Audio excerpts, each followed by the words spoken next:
presented by Nazara Music Method. Presented by Vikas Films.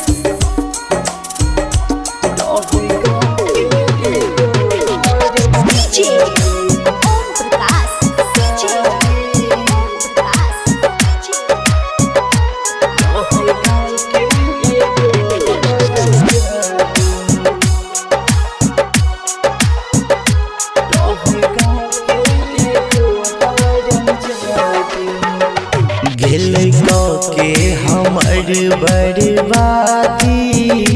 रहे गाँव के एगो हरम जादी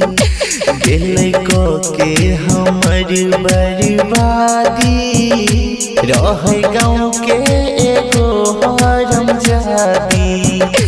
खुश छै उ तो कॉल लेके शादी रहे गाँव के एगो हरम जादी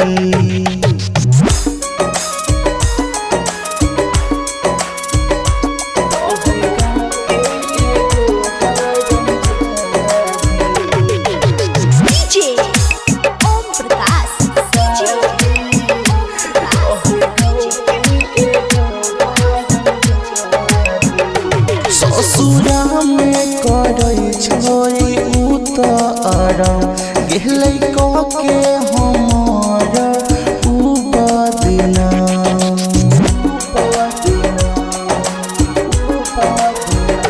ससुरा में करे छोई उ तो आराम गेलै के हमार उ बदनाम नया मिल तो पढ़िए जे आबादी रहे गाँव के एगो हरम जादी गेल के हमर बर्बादी रहे गाँव के एगो हरम जादी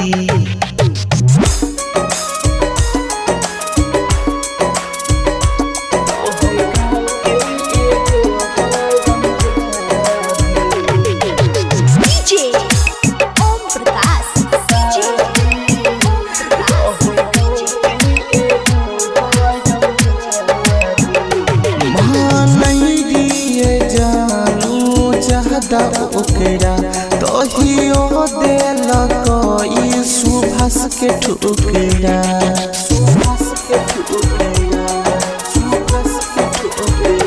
मानी दिए जानू ज्यादा ओकरा तहियो देलक ई सुभाष के ठुकरा राइटर जितेंद्र के उड़वादी रहे गाँव के एगो हरम जादी गेलै के हमर बर्बादी रहे गाँव के एगो हरम जादी।